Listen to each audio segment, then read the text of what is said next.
Havendo, depois disto, já chegado a festa dos judeus, Jesus partiu para Jerusalém. Ora existia o tanque ali chamado das ovelhas, conhecido no hebreu por Betsaida, com 5 galerias. Nelas via-se deitada a multidão de enfermos cegos, paralíticos, coxos, dessecados, à espera todos que chegasse a hora das águas se mexerem borbulhando. Porque naquele poço, em certo tempo, um anjo do Senhor baixava e dentro as águas revolvia. E quem primeiro entrava nesse poço, quando as águas volviam-se do fundo, era curado, qualquer que fosse a enfermidade sua. Estava ali também um certo homem, que há 38 anos era enfermo. Jesus, que o viu deitado e que sabia que há muito perseguia a enfermidade, lhe disse: queres tu ficar curado? Respondeu-lhe o doente nestes termos: Senhor, não tenho aqui quem me conduza para dentro do poço quando as águas se moverem. Porque descendo nele, sempre algum outro chegará primeiro. Disse-lhe então Jesus: toma o teu leito, levanta-te e caminha. E nesse instante ficou ele curado, e já tomando o seu leito, começou de andar sozinho. Num sábado, porém, foi que isto deu-se, pelo que os judeus já assim disseram ao que fora curado: é hoje sábado, não deves tu levar daqui teu leito. E o homem respondeu-lhes: quem me curou me disse para mim: toma o teu leito, levanta-te e caminha. Perguntaram-lhe: quem foi que disse então: toma o teu leito, levanta-te e caminha? Mas aquele que fora assim curado não sabia quem era essa pessoa, porque se tinha Jesus já retirado dentre a turba do povo que ali estava. Pouco mais tarde, Jesus no templo o encontrou e disse-lhe: olha que está curado e vê, não peques, para que de futuro não te venha pior acontecer. E logo o homem declarou aos judeus que quem o tinha curado era Jesus, e foi por isto que os judeus procuraram persegui-lo. Por tais coisas fazer Jesus nos sábados.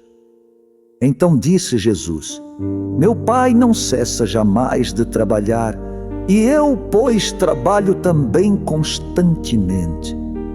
Mas por isto os judeus com mais ânsia procuravam matá-lo, já porque mesmo dizia que era Deus seu Pai, fazendo-se igual ao próprio Deus. Acrescentando, Jesus continuou: sim, em verdade eu vos digo que não pode fazer o Filho de si mesmo nada que não veja fazer o Pai. Pois tudo quanto ele faz, também o faz o Filho, porque ama ao Pai e ao Filho, e tudo mostra-lhe, tudo quanto ele faz. E mais ainda maiores obras mostrará do que estas, para que vós fiqueis maravilhados.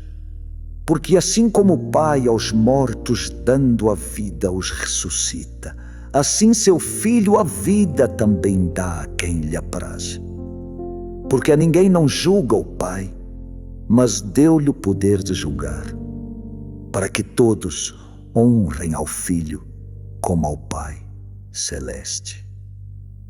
E quem não honra ao Filho, ao Pai não honra, que a terra o enviou. Sim, em verdade eu vos digo que quem ouve aqui minha palavra e crê naquele que ao mundo me enviou, a vida eterna esse a tem, e jamais na pena incorre de se ver condenado, pois da morte para a vida passou. Sim, em verdade eu vos digo, chega a hora, e ela é vinda já, em que há de os mortos ouvir a voz do Filho, e os que a ouvirem viverão. Porque assim como em si próprio o Pai a vida tem, assim ao Filho ter a vida em si, deu-lhe entregou o poder de julgar na terra os homens, porque é Filho do homem. Destas coisas não vos maravilheis, que chega o tempo em que todos que estão em seus sepulcros ouvirão, já se erguendo a voz do Filho, e aqueles que tiverem praticado as boas obras sairão dos túmulos para a ressurreição da vida. Os outros, que só males fizeram, condenados serão por sua vez. Eu nada posso de mim mesmo fazer. Aos homens julgo segundo ouço, e o meu juízo é justo, porque minha vontade eu não pratico, mas somente a do Pai que me enviou. Se eu desse testemunho de mim mesmo, não seria ele falso, mas um outro testifica de mim, e o testemunho que de mim ele dá é verdadeiro. Enviastes a João, e ele deu-vos testemunho completo da verdade. Eu, porém, não recebo testemunho de um homem, mas vos digo tudo isto, a fim de que sejais vós todos salvos. E João era uma lâmpada que ardia e ao mundo alumiava. E vós quisestes alegrar-vos somente por um pouco com a sua clareza. Mas eu tenho maior que esse de João, um testemunho, porque as obras que o Pai deu que eu fiz, as mesmas obras que eu pratico, atestam por mim que foi o Pai que me enviou. E o Pai que me enviou, já ele dera testemunho de mim. Nunca ouvistes a sua voz, nem vistes sobre a terra o seu representante, e nem vós, outros dele, guardastes a palavra santa, porque não credes no seu enviado. No entanto, examinei as Escrituras, onde julgueis achar a vida eterna. São elas que de mim dão testemunho. Mas não quereis a mim chegar-vos nunca, para terdes a vida. A glória minha, dos homens não recebo. Eu sei bastante que de Deus o amor em vós não tendes. Em nome de meu Pai baixei à terra e não me recebeis. Porém, se um outro por si mesmo vier sem ser mandado, vós o recebereis. Como, portanto, podeis crer, se uns dos outros tão somente tomais a glória e não buscais aquela que nos vem só de Deus? Ninguém. Pense que vocês hei de acusar perante o Eterno.